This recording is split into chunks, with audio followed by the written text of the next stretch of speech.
Welcome back, everybody, to the Card Chatter with Refractor Jones and Bobbles and Ball Cards. This is episode 31. This will be on October 31. We couldn't have timed that any better. Hope you all have a great Monday start to your week out there. I do have Refractor back with me. I did not forget today was Sunday. I do apologize for the last one. But the missus appreciated it. She got to hop on and be a pinch hitter. She's wanted to do a podcast and everything too. But I honestly didn't know much about podcasts or people even listen to them. So silly me. But anyway, it gave her a chance to get on and talk and stuff. So, but I do apologize. That was me dropping the ball. I forgot all about Thursday, and then it was late, and then yeah, that was a mess. But all right, life anyway, happens, right? Life happens. Yeah, things slip away. We had the order this week too, and just things are slipping away from me. With like days are flying by quicker than they used to. Even That's what happens. I know as you get older, they say time flies, but I swear, like I'm noticing it's getting faster and faster and faster. So yeah, it always happens that way when you live on the East Coast. East Coast, the time goes by quicker. I'm telling you. Well, that is true, especially with like the way it gets dark. I mean, you're used to the summertime. It's like light outside until 9 o'clock, and now it's like 5:30 and the sun's going down, and you're like, wow, it's and then time will be changing and it'll get dark even earlier. So time to roll the streets definitely isn't fun. It takes some adjusting, but we always like to start out with giving a shout out to Mason and Mason's Mission. So I'll be sure to pop that up there if you're not familiar with that. It is for Mason Forelli and a nonprofit charity fund to try to help Mason help other pediatric cancer patients and their families. So we always like to give a big shout out to Mason and, try to help him with his mission. I did see we got a couple of new subscribers, so do appreciate you guys. If you're unable to financially donate, as we've always said, if you hit that free subscribe button, me and Refractor will be sure to pitch in to on your behalf. So, anyway, how are you doing, sir? We've been going like over a week now. We've had one episode. This did let you get back into the swing. I know you said you were out of touch with hobby content, that sort of stuff. But how are you doing before we jump into our little water cooler talk we like to do with the NFL games? I'm good. We had to take care of business yesterday for Adam and his family, and we had to say our goodbyes. And today I pretty much just tried to immerse myself in hobby content, just on YouTube, just trying to distract myself. So it's been a whirlwind, but I'm happy to like try to put myself together and play with cards again. And I can't speak for everybody, but I can speak on my own behalf. And over the last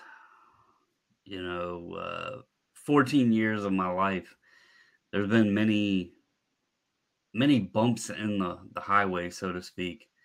And I'm a person that always I didn't like, I have a very small family, so learning how to grieve becomes difficult when you haven't dealt with it very much. Growing up, I didn't really experience much in the way of loss except for a neighbor that I was very close to. And you have to learn, because a big thing with it all, is obviously mental health and learning how to cope with things. And they say there's different steps and stages to grieving, and all of that. And my point that I'm getting to is, I'm someone that always likes to, when I'm in that spot, have something to keep me busy. That's when I started learning to do graphic design, when I started dabbling around with learning to build websites. And it's also the YouTube and sports cards and stuff like that also is another extension of all of that. And, so point being here is a lot of times people get wrapped up in the money side and all of the drama and this, that, and of the hobby. But really, it's a place, if you take it as a hobby, it can be intended exactly for what it was meant to be. And that's to give you some comfort, give you some, happiness, give you some stress relief, give you an escape. And this goes even beyond sports cards. Anything out there, if you sit down and read a book, or, if you like quilting, or working on a car, or painting, all that stuff is hobbies. And not all of it is attached with monetary value like is placed on sports cards, but it's always something nice that you can just take moments away. And if you need a breather, you can sit down and pull a binder out and look through it or whatever. I did a lot of that today. I was getting boxes out, just going through, and I actually was thinking about some things while I was doing it. And it's a blessing to have these. Yeah. To some it may look silly, but if you enjoy sports, if you enjoy some of the, the players, the athletes, non-sports stuff, whatever, this can give you a moment of solitude and happiness. So, Yep. um, nothing wrong with that. Nope. Not at all. Most definitely, you're right. So, I'm glad to hear that you're doing better. Thoughts are with the family. I mentioned in the preview last night. I don't know if he listens to the podcast or not. But Brett Williams from the group, he had made a post that he had lost his brother. So my thoughts Oh, are with wow. him. Because obviously, that's been like the most difficult thing to ever happen to me in my life, and Sure. so very familiar with it, with that experience. And so my thoughts are with him. But let's talk some football. My team played on Thursday, so thankfully I could relax today and didn't have to worry about the last 2 minutes of a football game and whether or not we were going to lose or win. But Ravens beat the Tom Brady led Buccaneers on Thursday, so that was pretty nice. Um, we got I believe this game was in London. I think it was an early game. The Denver Jacksonville game. Denver pulled that one out 21-17. Uh let's see here. We have Atlanta. Atlanta is moving up into first place now with a 500 record. Uh, kind of crazy to even say that, but Atlanta's up. They beat Carolina in overtime 37-34. Dallas, they beat down Chicago 49-29. Big win there for Dallas. Miami, the Dolphins, they beat the Lions. Lions are going to have another one of those years, it looks like. But Miami won 31-27. Let me check this one real quick. Yeah, Tua ended up with 382 and 3 touchdowns. He was 29 of 36. So it looks like he's back in a good space, recovering from the concussion. So 382 and 3 touchdowns for Tua there. Next up, you got Minnesota. They're rolling right along. They only have one loss on the season, 34-26 over the Cardinals. Saints beat Vegas. I do not know what's up with Vegas. At one moment, they looked decent, like a week or two ago. Today, they lose to the Saints 24-0. So, Jets and New England. Jets fall to 5-3. New England moves up to 4-4. Mac Jones played this one. He had 194, 1 touchdown, and 1 interception, but he did get sacked 6 times for 30 or loss of 33 yards. Zach Wilson went for 355, but he threw 3 picks, so that's not going to get the job done. So Patriots win 22-17. San Fran, big win here for them. They put the Rams at 3-4 now. They beat the Rams 31-14. San Fran moves to 4-4, so they're at 500, but Garoppolo had 235, 2 touchdowns. Sorry. C-Mac, Christian McCaffrey had 94 yards and a touchdown. Stafford is not looking good this year. I don't know if that elbow is a bigger issue than what they're making it out to be. But he only had 187 yards and 1 touchdown. And then Seattle, the Geno Smith Seahawks are rolling right along. They moved to 5-3. No Russ Wilson, no problem. Smith went for 212 and 2 touchdowns. They beat the Giants, put the Giants down at 6-2. So that is your wrap up. So, oh, wait, no, there's a couple more games. Sorry, I jumped all the way and missed these. Wow, my bad. Off there. Philadelphia stays undefeated. Destroyed the Pittsburgh Steelers 35-13. Pickett was 191, 1 interception. He also had 2 fumbles, 1 lost fumble. So 2 turnovers there for Pickett. Hurts had 285 and 4 touchdowns. This game got so out of hand. Gardner Minshew even had a couple throws in there. So that, yeah, Philly is undefeated. They're looking good. I can't even say nothing about it. But Pittsburgh, they're 2-6. I love it. I'm loving that. As a Ravens fan, anytime Pittsburgh loses, I will be a huge fan.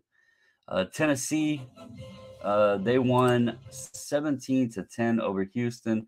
And then Washington Commanders, another L for the Indianapolis Colts. Washington beat the Colts 17-16. So now that's the full run. Missed a couple games there on the first run through, but yeah, your Dolphins won. Tua is back. I don't know what to think of that right yet, but interesting with Philly.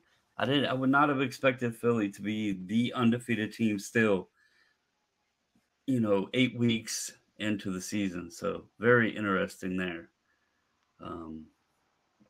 So did you watch any games? I didn't get to watch anything. Okay. I've been pretty much locked down, so I was going to run down through the scores, but I just didn't get a chance to. Like I said, I was trying to absorb as much content as possible, so this way I could try to catch up on everything to see what's going on. But that's about all I did. Well, I think the interesting part right now to note is the NFC East is a pretty strong division. Every team is 500 or above. Even the Commanders, even though they're in last place at 4-4, every team in that division is 500 and above. You have 2 teams 6-2, and you have the Eagles, the only team in the league undefeated at 7-0. That just shows how much parity there is. They're all neck and neck. It's any given Sunday there. If you ask at the beginning of the season, I guarantee nobody would have bet on that division. No. If you look at the rest of the NFC right now, here is the records of teams who have a winning record in the NFC. Okay. Mm-hmm. Minnesota Vikings, 6-1. Seattle Seahawks, 5-3. So outside of that NFC East, the rest of the NFC, there is only 2 teams that are above 500, and it's the Vikings and Seahawks. Yeah, I don't think anybody had that on their bingo card. Nope, not at all. On the flip side to that, if you go to the AFC East, maybe it's just these East Coast teams because everybody in the AFC East is 500 and above as well. The Patriots are sitting 4-4, the basement dwellers of the AFC East at 500, 4-4. You have the Dolphins and the Jets. And yes, I said Dolphins and the Jets sitting at 5-3. And then you have the Buffalo Bills at 5-1, who are currently playing against the Green Bay Packers. Yeah, it's a very weird. Like the AFC is pretty.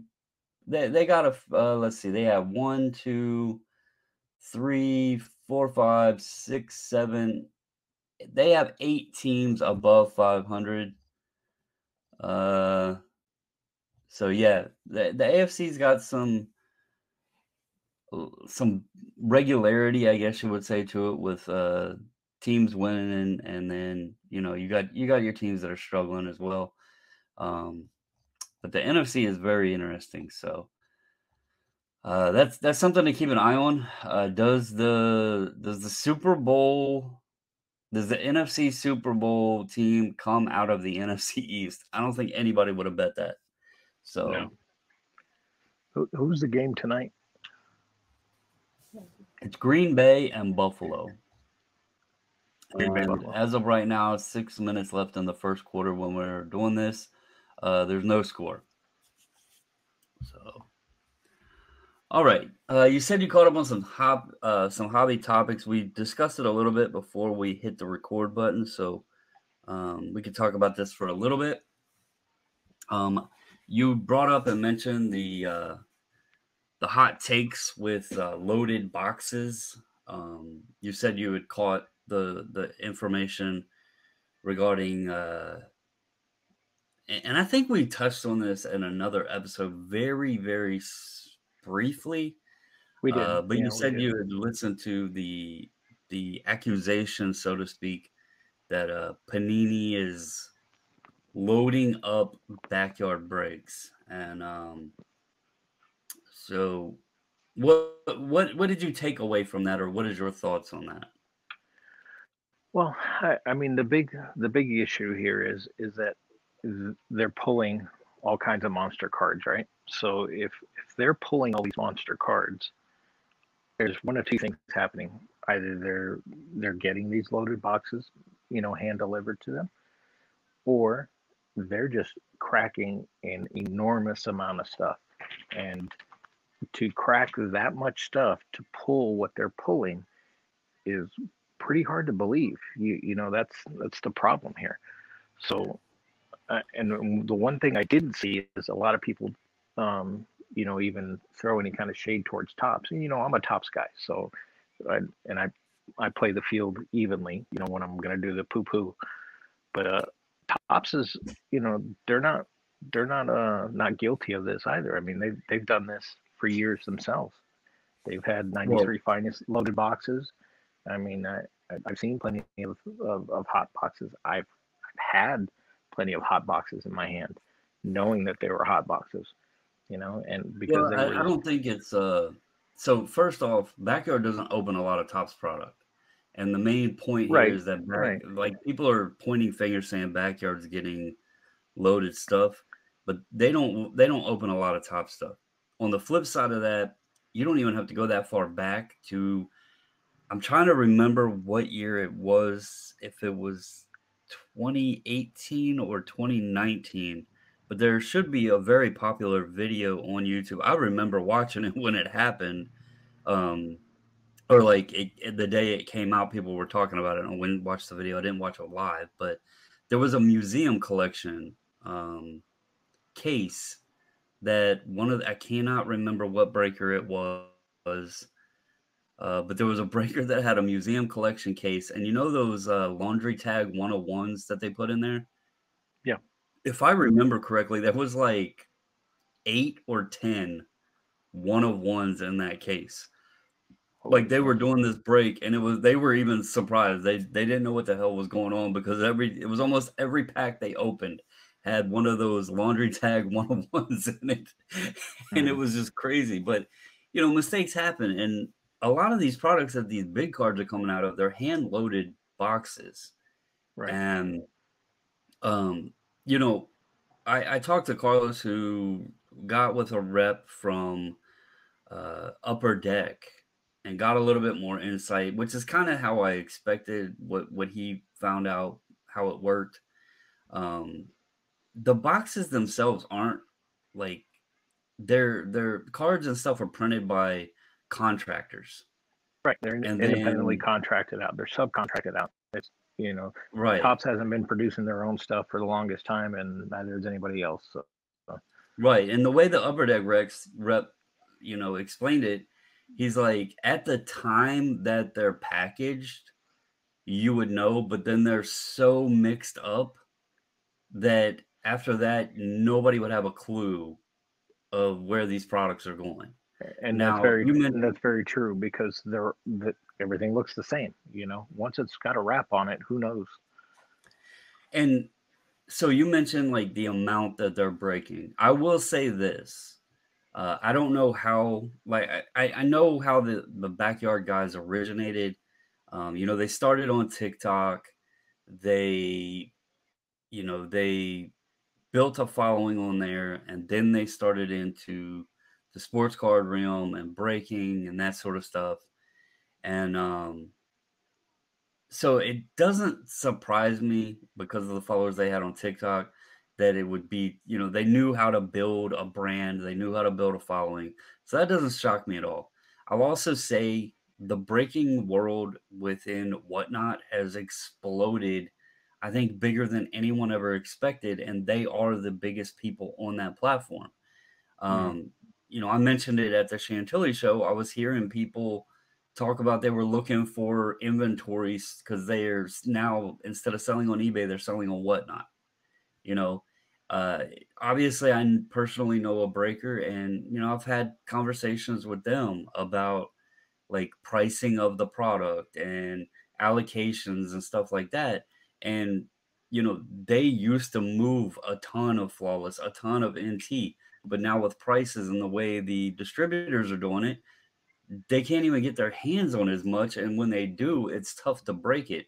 And somehow, I guess with larger audience means more people have money to be able to afford, or maybe I don't know if they break in different ways to make the breaks more affordable. Um, but anyway, it doesn't surprise me that they're breaking a lot. I said the one thing that was always suspicious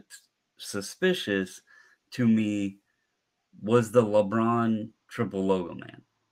As far as the Cade Cunningham or what was the the Prism Black one, the Prism Black 101 and the logo man, Cade Cunningham, those didn't really make me that suspicious. I've seen breakers hit, whether it's Leighton or Mojo or, Jasper, any of them guys out there.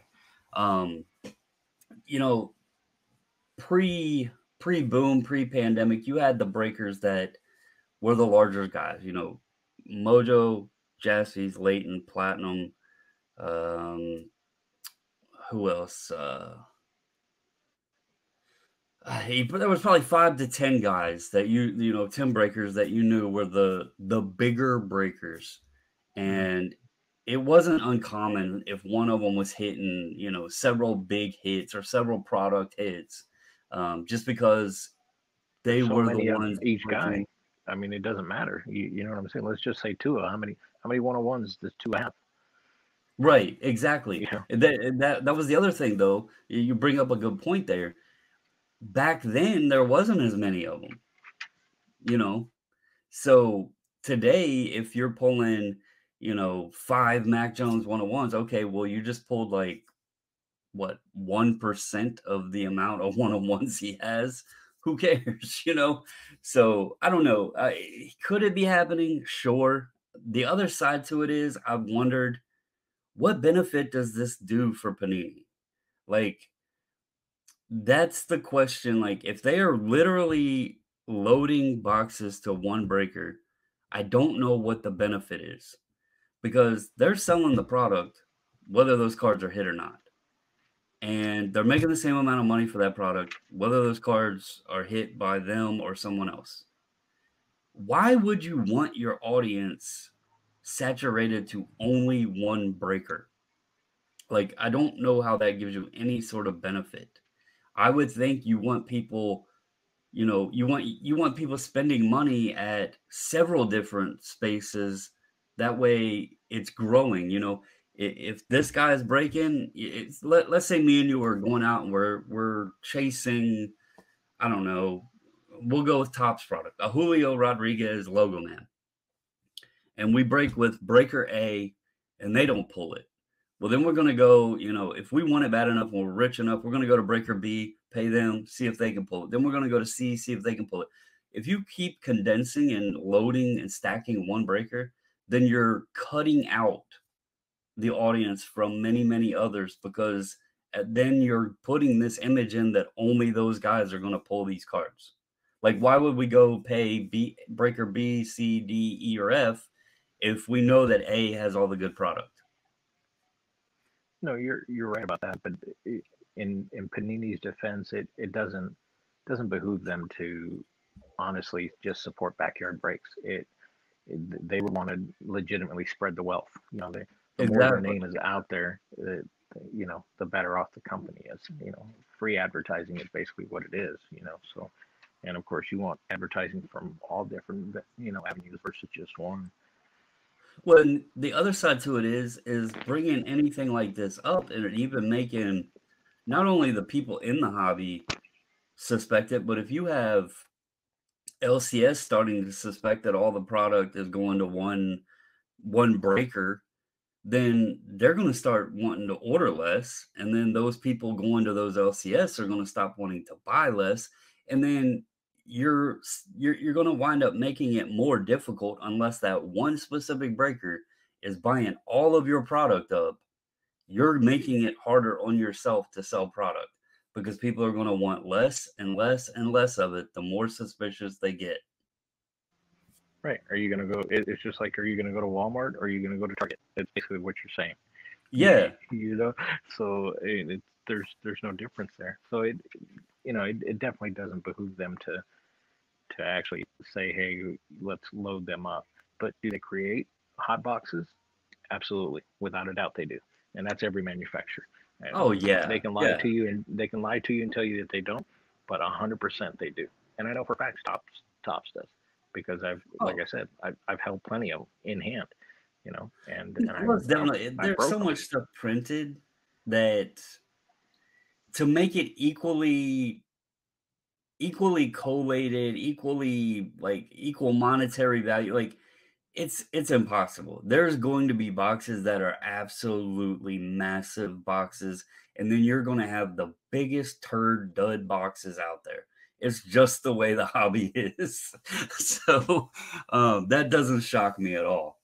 Um, I can tell you from 93 to 90, probably 97, maybe even 98, but from 93 to 97, I, I know for a fact that I cracked plenty of hot boxes, and I knew there were hot boxes because they came directly from Tops as replacements, for other stuff that was damaged.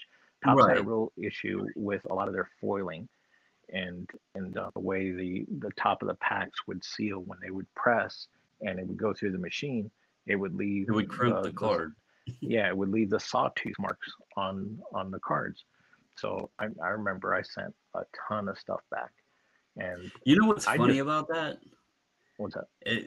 This has always cracked me up, and I'm not big into that, that realm, but I look at a little bit of it, and obviously my son does the Magic the Gathering and stuff. It really cracks me up because in sports cards, that like breaks someone's heart if they get a card like that. But if that was like a Pokemon card, sometimes they actually value those more.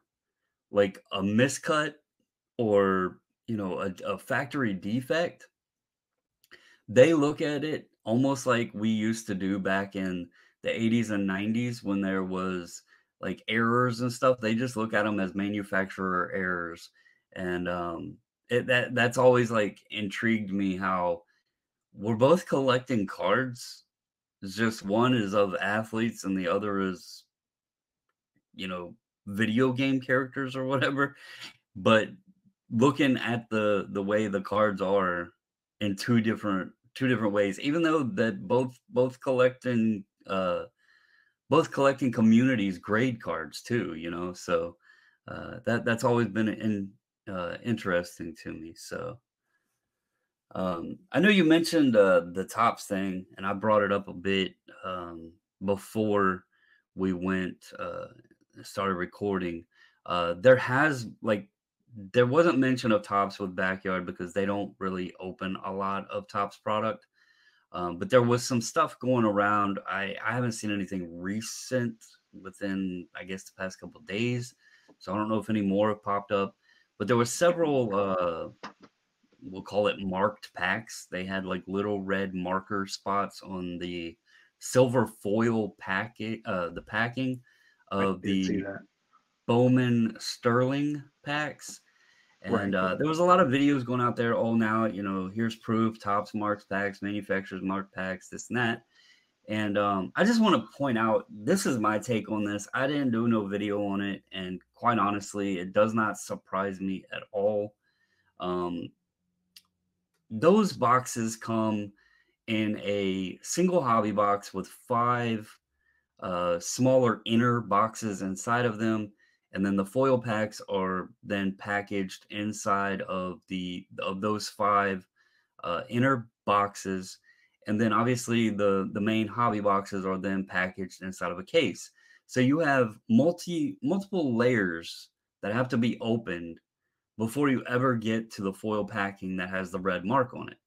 So my thought was, if they're marking the foil pack itself, that doesn't really do anybody any good, because if you go to your LCS and you go in there and the owner's like, "Hey, I got Bowman Sterling," and you notice that it's just silver foil packs, tell him he's lost his mind and walk out. Like, you should be buying it sealed in even in a mini box or in a full size larger box that has 5 inners in it. If order a box, order a Bowman Sterling mini box or whatever on eBay, and it comes in and it's just a silver foil pack, return it. In the same way, if you order from Blowout or DIY or anybody else, if you go to a card show and the dealer's like, "Hey, I got Bowman Sterling," and it's just a foil pack, don't buy it. There's no way to tell those packs until the outer packaging has all been unsealed, opened, and all of that. So it should not cause any issues. The only thing that I could see ever becoming an issue is if a breaker was, breaking down the product, opening all of the main boxes, opening all of the inner boxes, and setting the foil packs out, and they spot the red one and they slip that, that could be the only thing I could see a problem with. Mm-hmm. Outside of that, nobody's gonna know what those, where the red pack is until all of the No, packaging is opened, correct. except for the foil pack. So, Yeah, and then on top of that, you don't even know what's in there. So I mean, that's yeah, just another thing. right. It's just a little red mark on the package to Yeah. usually, my guess is it's to notate, like, I don't know, reds or superfractors or a notable card. Now, let's keep in mind, we can sit here in tinfoil hat of whether or not they know exactly where all the big hits are. But at the same time, they want to make sure that the big hits are in there. I mean, we have a history in this hobby of stuff getting walked out the back door, Yep. so Sure do. I'm sure there's some security measures put in place, or some people that can be, they've gone through security background checks or something like that, that can be put in, in charge of handling the larger hits and stuff like that with the products. I don't Mm-hmm. know. Maybe they just let anybody and everybody do it. I don't know how it all works. I'm just speculating here. But if we're to the point where we're sitting here, this is where we've gone after all of the mess of 2020 and 2021, and the prices shooting up through the moon and everything else, and now it's, oh my god, this whole thing's been rigged this whole time. uh there's a lot to be said for that. I mean, Well, let's be honest, there's a well, lot to I be said mean, for that. I told you how Tops did their thing and how they would sell their stuff at the end of the year and try and do it quietly and send it off to repackers and that type of stuff. I mean, because they didn't throw that stuff out. They if they could make a dollar on it, they were making the dollar on it. They weren't gonna just throw it away. Yeah, So I mean, it's I crazy. I have a 2022 Bowman pack that I believe that it's either a hot pack or it's a marked pack, but I've never opened it, and I've I kept it because I do, I still do have some hot boxes of the finest boxes where I've cracked a couple packs out of it, and knowing that, exactly where the refractor's at. And because some of the hot boxes that I have open, like in 93 for baseball and 94, 95 for baseball, they were real famous for doing a refractor every fourth card in on a hot box style.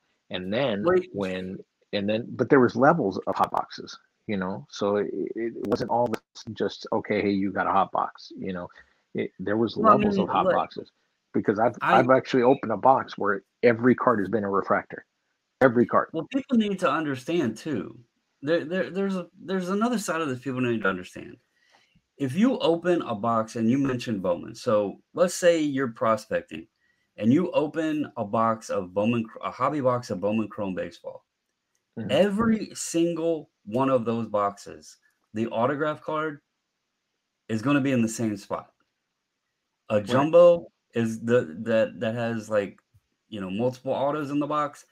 Every single box, the Hmm. auto, the autos in that box are going to be in the same location of packs. It's Right. collation, right? There's no Right. Right. secret to it.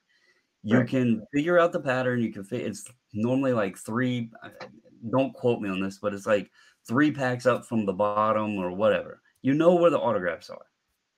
That's the reason that buying boxes became so popular, because you would go to your LCS and never know if the autographs have been hit out of it. And for Hmm. years, like back in the 90s and 2000s, well, I can't say 90s, 2000s, when autos and patches and stuff started becoming a thing. There was always that question, like, has the hit been hit yet in the box? And Hmm. so people got tired of LCS lying to them. Oh no, nothing's been pulled yet, and you could sit there and buy a few packs and get nothing out of it. People just started buying the whole box because you knew you were getting the hits. Right. So but there's no secret to that. Like, and when you mention the hot boxes, there's also occasions where I've seen multiple autographs in one pack. I've seen, if it's supposed to be three autos, you might get five autos in a box. But usually what happens with that is it's just a mistake in the sorting and the collating of it.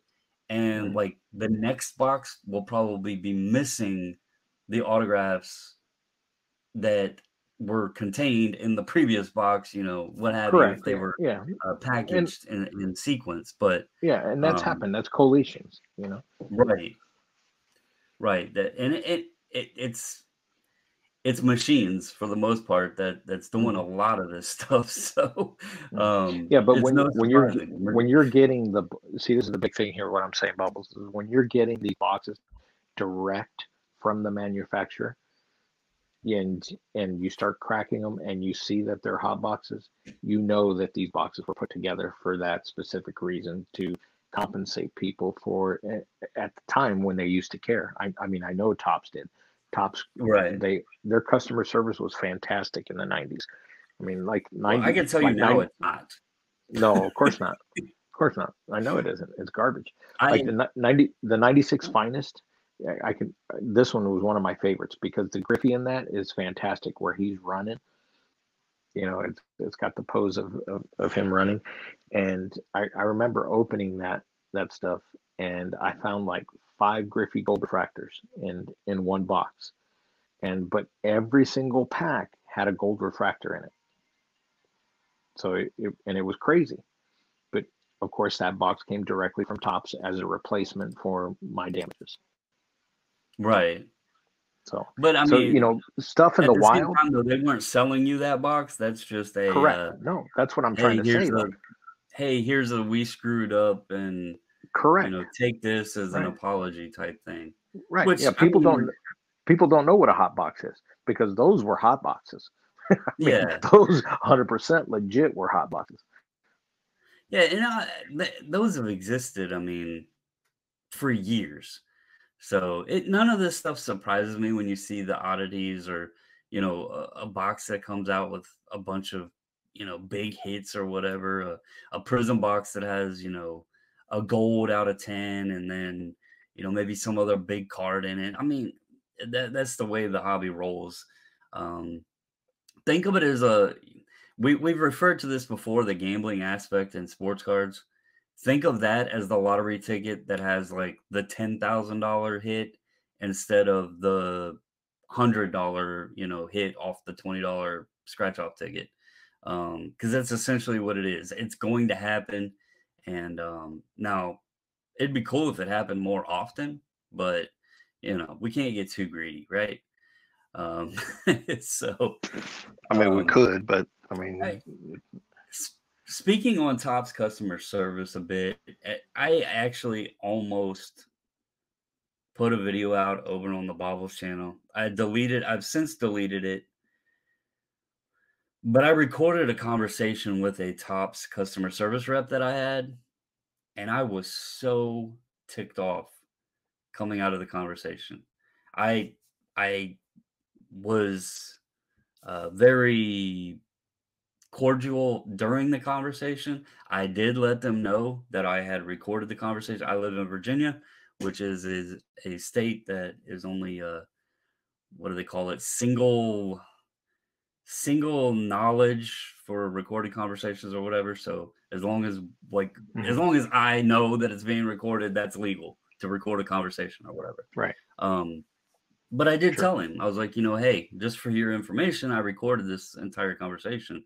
And then he thought he was going to be slick and be like, well, just so you know, I recorded ours too. And I'm like, okay, I didn't say anything wrong. And my phone number and name is not on the Tops account that we have. So I don't know what good you're pointing out here, but okay, cool.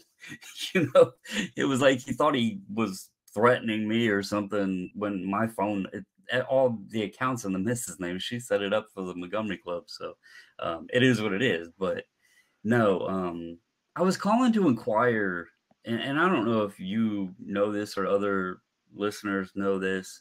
Um, I was calling to inquire because I have several redemptions still out with Tops.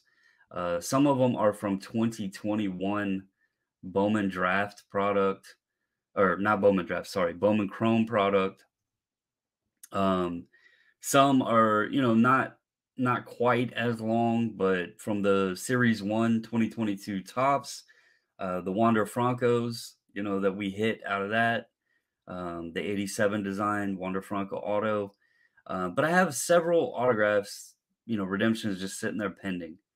And I'm not like too impatient about it. I actually did want the 87 Wander Franco because, I said that's my favorite set design. But I also at the time was like, this was before we went to the National. I was like, okay, look, Malcolm Nunez, I have not seen his autographs anywhere. I don't know if this guy is even ever going to sign cards. And those are from 2021. So I was like, all right, let me go ahead and just request a substitute. And then I was like, Wander hasn't done that great. He's hurt anyway. I don't know if I'm ever even getting this card. Let me go ahead and just take a chance and see if I request a substitute. Maybe they'll send me a Series 2 copy, which would be perfectly fine, right? It's still an 87 design, Wander Franco. So I went ahead and requested substitute for that.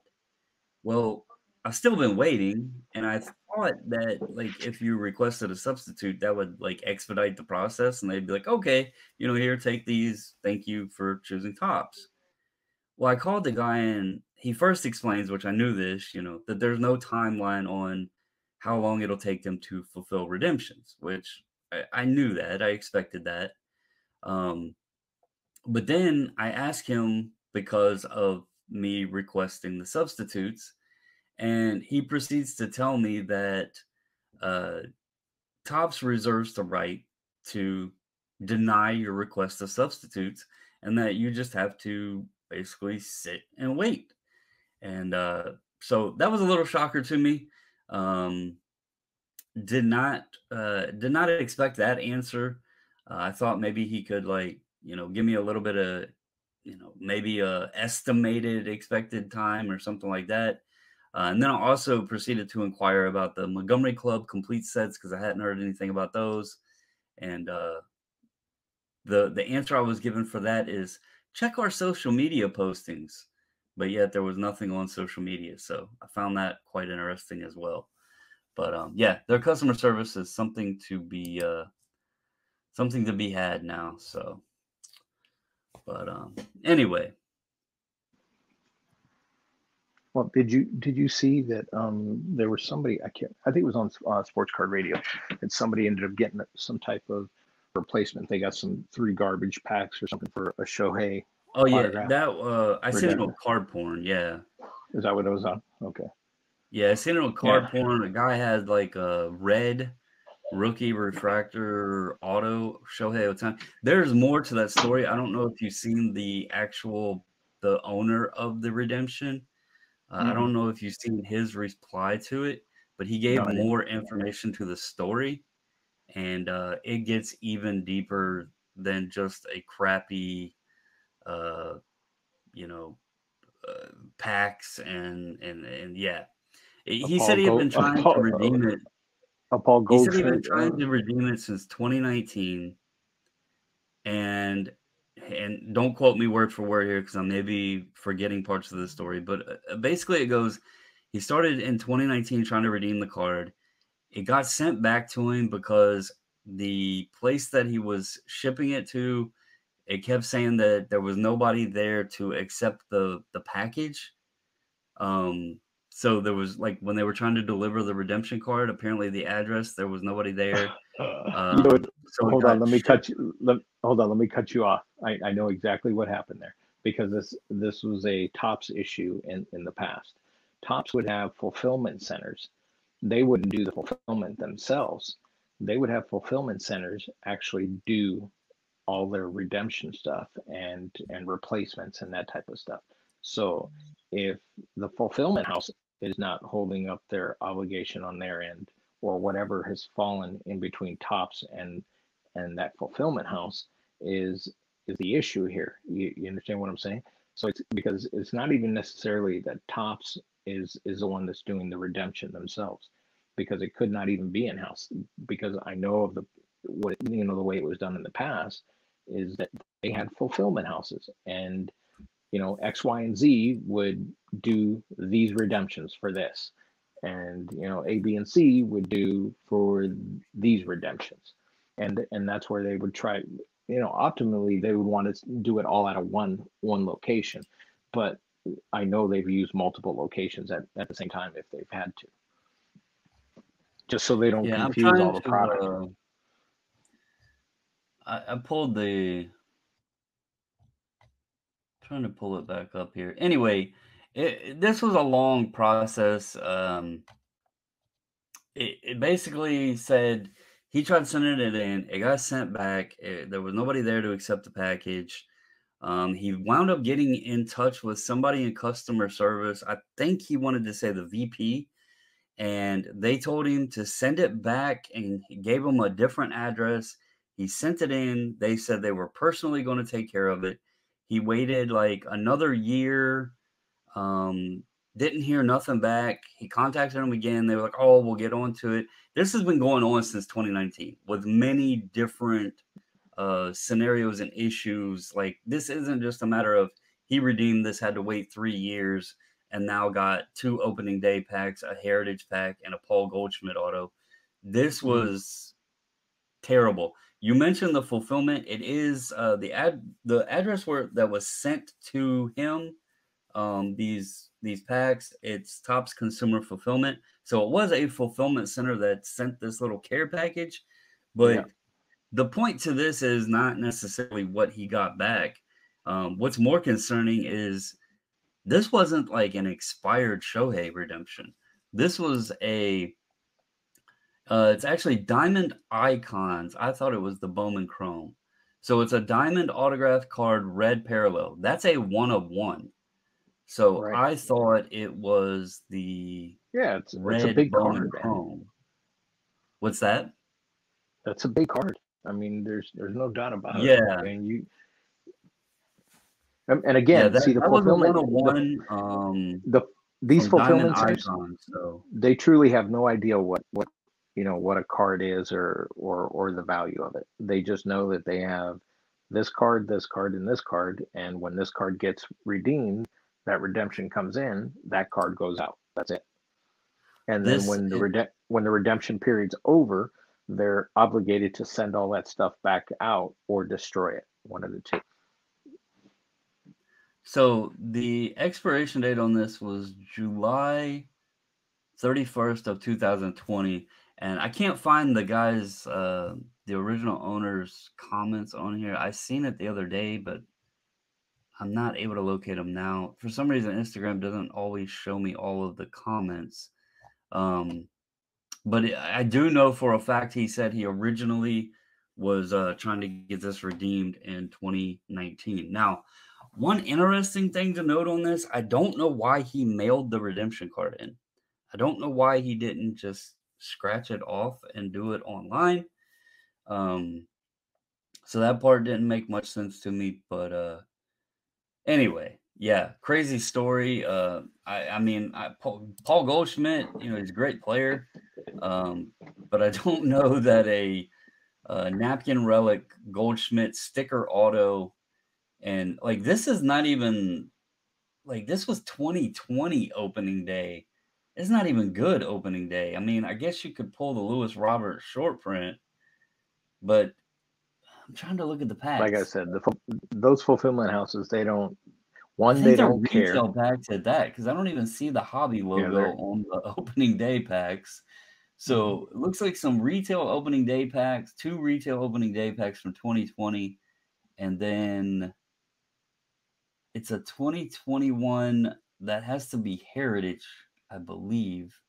It's either Heritage or Archives. I don't know exactly which pack that is behind it. But they are 3 very low end packs. Yeah, he probably got about $7-8 worth of stuff for a very expensive 1-on-1 Shohei Ohtani autograph. So right. Great trade. yeah, I that's mean, not good. yeah. Talk about winners and losers, right? Yeah, I mean, and I think what's worse about this, there's so much talk about the way grading companies handle stuff.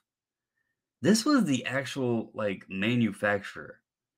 This wasn't, a grading company making a mistake or grading a card wrong or, messing a label up or damaging a card. This was literally the actual manufacturer, the company that put this redemption card in a box that someone hit and tried to fulfill, and then this is how they take care of them. This is a scenario of, and I'm going to go back to the lottery.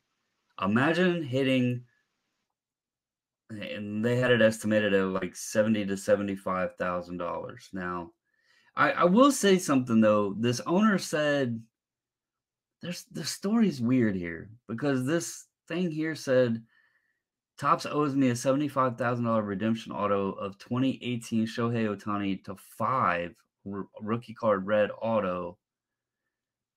Maybe so let me step back a second, and I'm not trying to debate the owner of this redemption because it's a bad situation. But first of all, Reds and Diamond Icons, they should be 101. The Reds should be 101.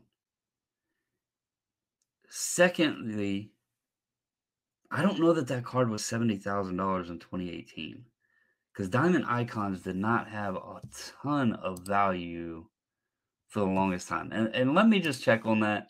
I don't want to misspeak, but I am fairly certain that those are 101s and not to 5. So maybe the owner thought because Reds are normally to 5, he had an out of 5. Um, okay, golds are 101. So he is right. Red is to 5. There's one of them that reds are 101. Maybe that's definitive. Maybe it's definitive. Let's see here. Trying not to give bad information out there. I know there's one of them that the red is 101. Let's see. Let's go to definitive. Parallels.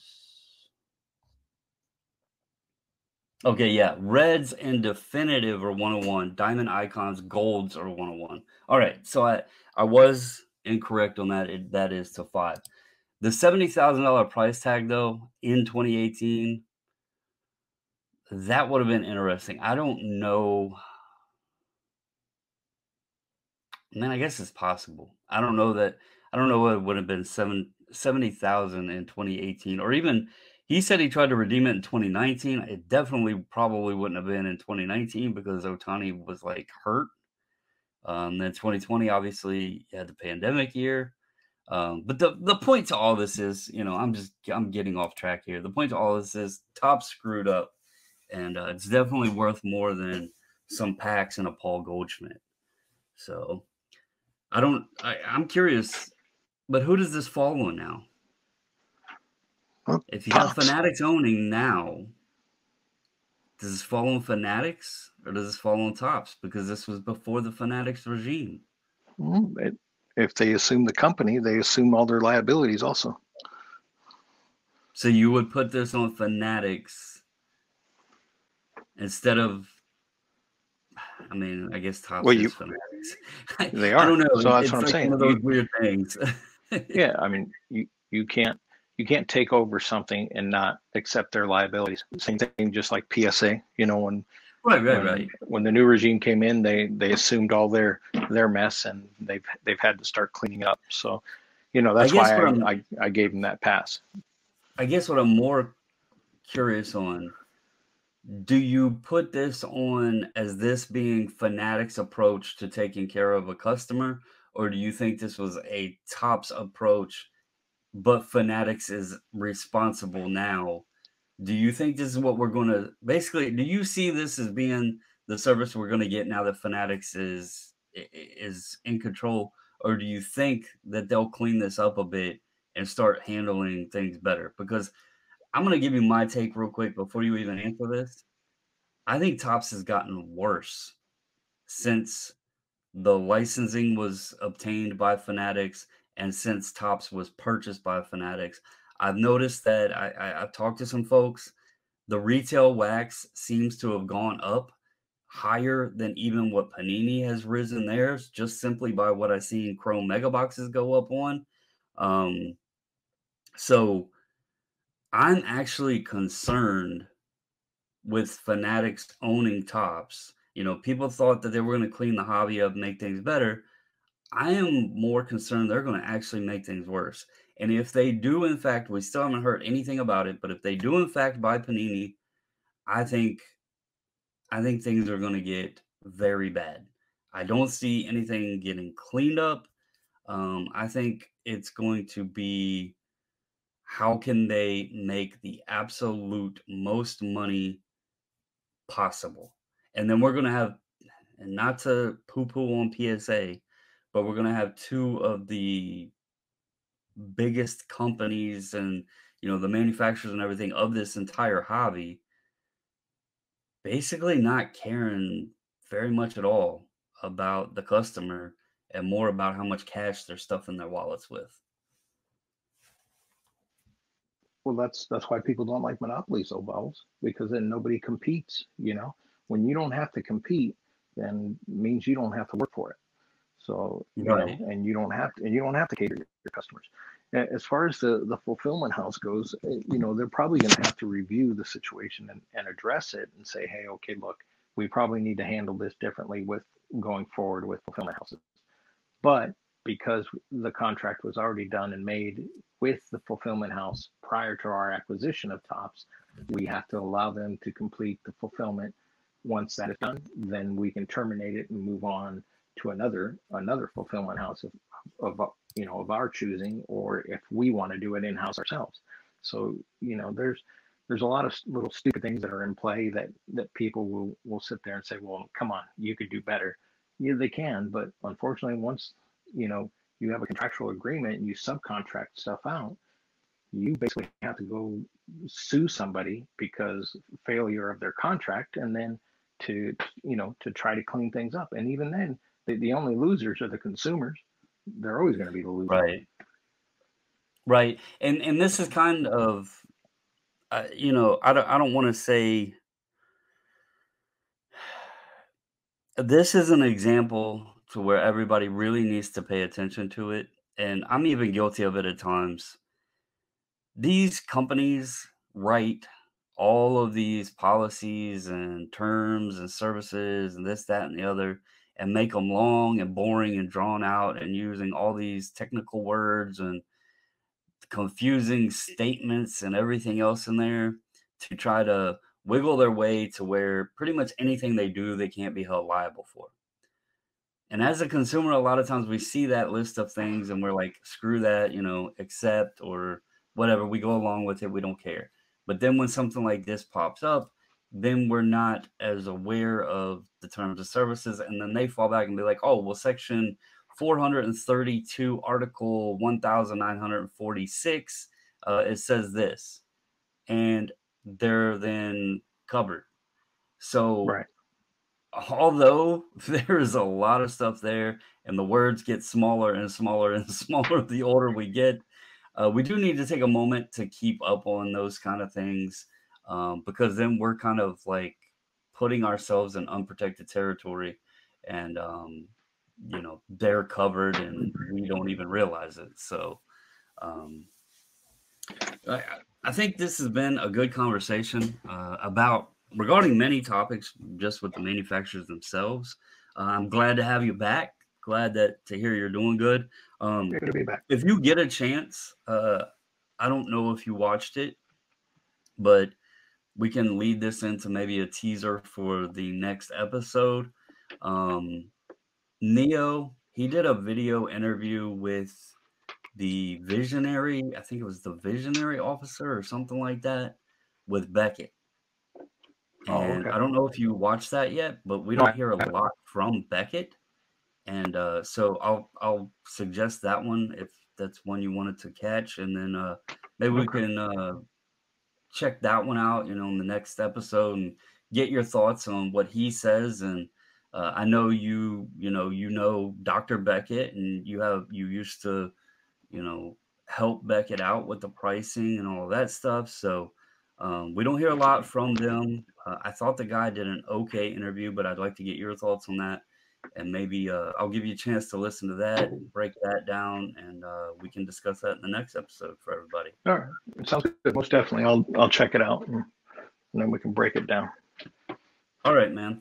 Well, everybody out there, all you listeners, we do appreciate all of you. We hope you have an absolute wonderful Monday. If you're trick or treating this evening with your kids, please be safe, but have a great time. And as always, we do want to thank you. Thank you, everyone.